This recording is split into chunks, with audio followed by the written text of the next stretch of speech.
이번 시간은요, 그 비사업용 토지로 양도소득세 절세 전략 한번 또 보겠는데, 우리 콘스탄틴 김은요, 절세 부분에서는요, 누구도 따라잡을 자가 없는 것 같아요, 진짜. 이게 특히나 이제 부동산 측면에서 이 토지 가지고 계신 분들 꼭 한번 보시기 바라겠습니다.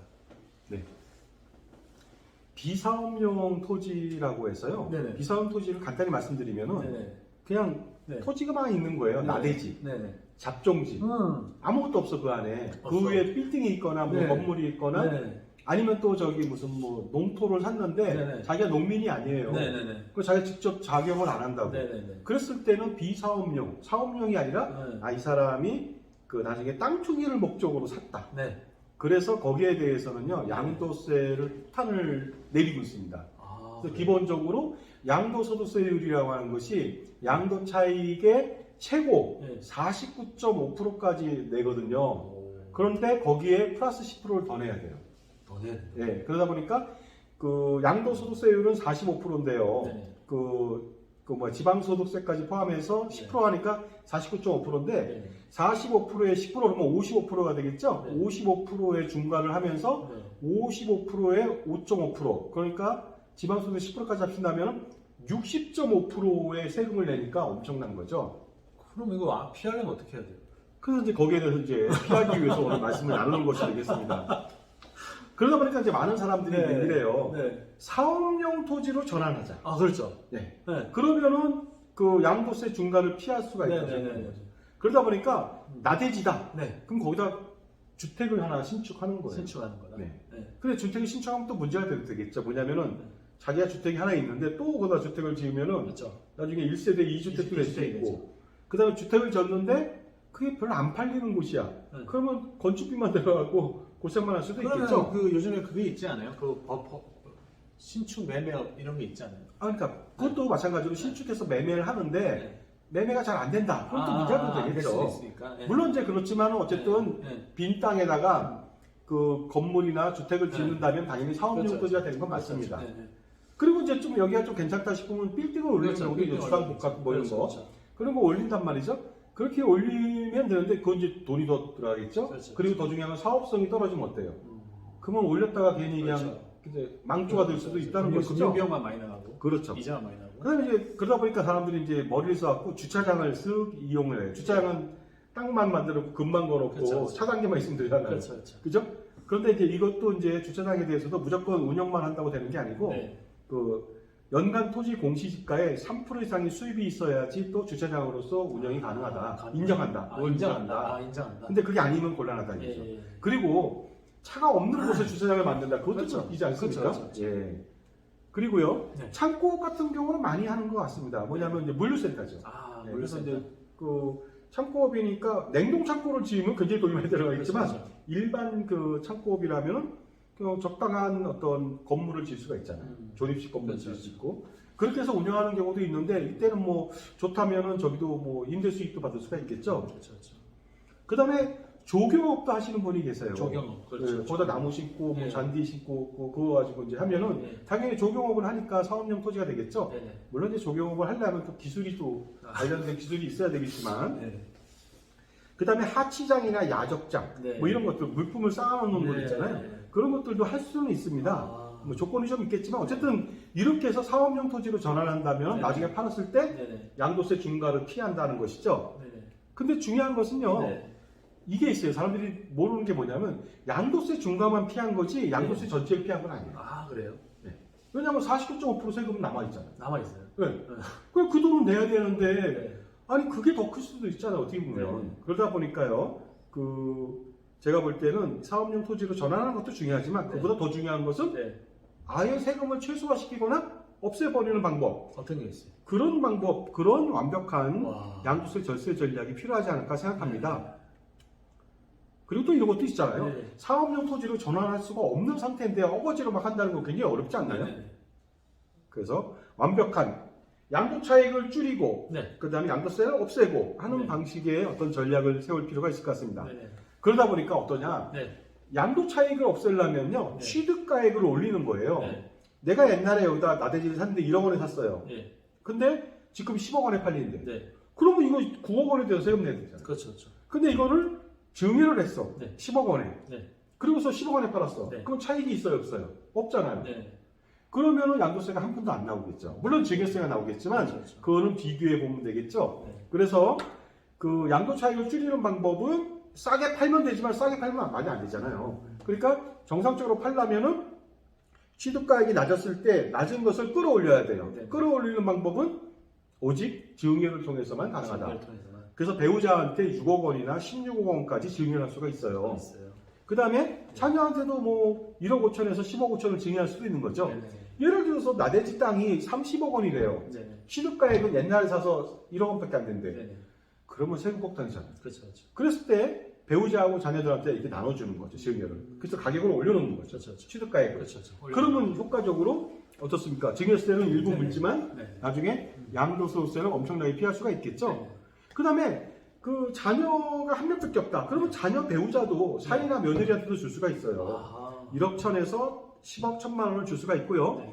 그 다음에 직계 전속, 아버지 어머니가 재산이 많이 없다 그러면 아버지 어머니한테도 줄 수 있습니다. 아, 오잖아요. 예, 1억 5천에서 10억 5천 줄 수가 있습니다. 세금은 좀 내야 되겠죠? 그 다음에 더 중요한 것은요, 손자녀한테도 줄 수가 있겠죠? 손자녀. 손자녀한테도. 예, 네. 그러면 1억 5천에서 10억 5천 또 줄 수 있어요. 네. 그러다 보니까 굉장히 많이 줄 수 있다는 네, 거잖아요. 네, 네, 네. 물론 이렇게 증여할 수 있는 사람이 없다면 좀 네. 문제가 되겠지만은 있다는 가정하에서 네. 증여를 한다면 양도차익을 줄일 수 있습니다. 네. 예를 들어 한번 들어보겠습니다. 비사업용 토지를 나대지를 샀는데 취득가액이 2억 원이에요. 네. 근데 집금은 6억 원이래. 네. 그럼 4억 원의 차익이 생겼잖아요. 그렇죠, 그렇죠. 그 세금 피할 수가 없습니다. 네. 양도세 폭탄을 맞겠죠. 네, 네. 비사업용 토지니까 플러스 10%더 맞아야 그렇죠, 되겠죠. 그렇죠. 그러다 보니까 이 방법을 어떻게 하느냐? 비사업용 토지를 2억 원에 취득했는데 네. 취득가액을 6억으로 올리면 어떻게 돼요? 그러면 양도가액도 6억 원, 취득가액도 6억 원, 네. 차이가 없잖아요. 네. 차이가 없으면 세금이 있겠습니까? 네. 당연히 양도세는 제로가 되겠죠. 네. 그렇기 때문에 이 상태에서는 비사업용 토지의 취득가액을 올리는 방법으로 바로 증여 근데 계획을 이게 세워야 올린다고 되겠습니다. 올려져요. 근데. 올려주죠. 올려져요. 보겠습니다. 어떻게 올리는지 알아보도록 네. 하겠습니다. 비사업용 토지 네. 2억 원짜리를 증여를 합니다. 네. 근데- 아, 저때 증여한다. 예. 네. 어떻게 증여하느냐? 네. 현행 시가가 6억 원이에요, 지금 얘가. 네, 네, 그러면은 감정평가를 받아요. 네. 6억 원으로 반영해. 네. 네. 그러면 6억 원이 됐잖아요. 그렇죠. 그 상태에서 배우자한테 증여를 합니다. 네. 그러면 배우자한테 6억 원까지 증여했을 때 세금이 없어요. 아, 그렇네요. 그죠? 네. 그럼 없으면은 네. 배우자가 이걸 네. 가지고서 네. 증여세는 한 푼도 안 내잖아요. 그렇죠, 그렇죠. 근데 나중에 네. 이 사람이 6억 원에 팔았다. 네. 그러면 자기는 6억 원에 받았는데 네. 6억 원에 팔았으니까 네. 양도 차익이 있어요, 없어요? 없어요. 없으니까 양도세가 한 푼도 안 나온다는 것이 네, 네, 되겠습니다. 네. 그래서 바로 이렇게 배우자한테 증여해서 취득가격을 올려버리면은 네, 네, 네. 사업용이든 비사업용이든 관계없이 양도세는 안 나와요. 아, 그렇군요. 그렇겠죠? 네. 자, 그런데 이번에 양도 차익이 8억 원이래. 네, 네. 그러면 세금 좀 내야 될 것 같잖아요. 그래서 어떻게 하느냐? 양도 차익이 8억 원이다. 네. 취득가액은 2억 원인데 지금 10억 원에 판다는 거거든요. 네, 네, 마찬가지예요. 10억 원으로 감정평가를 받으세요. 네. 네. 그런 다음에 배우자한테만 주면은 또 세금 나오잖아요. 네. 그러니까 배우자한테 그때 7억 원만 주는 거야. 아하. 자녀가 2명 있다 치고 1억 5천씩 줘요. 그러면 10억 원 주잖아요. 네, 네. 그렇게 된다면은 10억 원의 취득가가 갑자기 생긴 거야. 네. 원래 2억 원에서 10억 원이 됐죠. 네, 네. 그랬는데 증여세는 그러니까 나중에 10억 원에 팔면 양도세는 없겠죠. 네, 네. 하지만 증여세는 좀 나오겠죠. 그렇죠. 증여세 그때 얼마 안 나와요. 배우자한테 7억 원 증여한다. 그럼 6억 원은 빼주잖아요. 네, 네. 그리고 1억 원에 대해서 10% 1,000만 원. 네. 네? 1,000만 원이 나온다는 것이 되겠고요. 그 다음에 자녀 각각 1억 5천씩이다. 그럼 5천만 원 공제받고 네, 네. 1억 원에서 또 1,000만 원. 1,000만 원. 그죠? 네. 그래서 각각 다 3천만 원이면 충분하더라. 아, 충분하네. 3천만 원이면 충분하고 네, 네. 그것도 미리 낸다면 3% 할인 받겠죠. 아. 그래서 얼마 안 되게 증여세 3천만 원 미만으로 내면서 네, 네. 그 다음에 나중에 양도 차익이 제로가 되다 보니까 네, 네. 10억 원에 매매를 해도 네. 양도소득세는 한 푼도 내지 않는 것이 되겠습니다. 아. 그런데 이런 경우도 있어요. 네, 네. 아버지가 할아버지한테 옛날에 땅을 받았어. 네. 양도 차익이 무려 20억 원이에요. 네. 이런 것도 있잖아요. 그렇죠. 이거 어떻게 합니까? 그거 그렇죠. 말도 안 되잖아요. 네. 그럼 어떻게 하는지 알아보도록 하겠습니다. 옛날에 할아버지한테 2억 원에 상속받았어. 네. 근데 지금 시가가 22억 원이래. 네. 그럼 양도 차익이 20억 원이잖아요. 네. 네. 20억 원에 대해서 세금 엄청 나오겠죠? 그렇죠. 그죠? 네. 50%만 잡아도 거의 10억 원에 육박할 거 아니에요? 그렇죠. 그러면 이거 내면 너무 아깝지 않나요? 너무 아깝죠. 마찬가지가 되겠습니다. 감정평가로 22억 원에 반영을 하는 거야. 네. 네.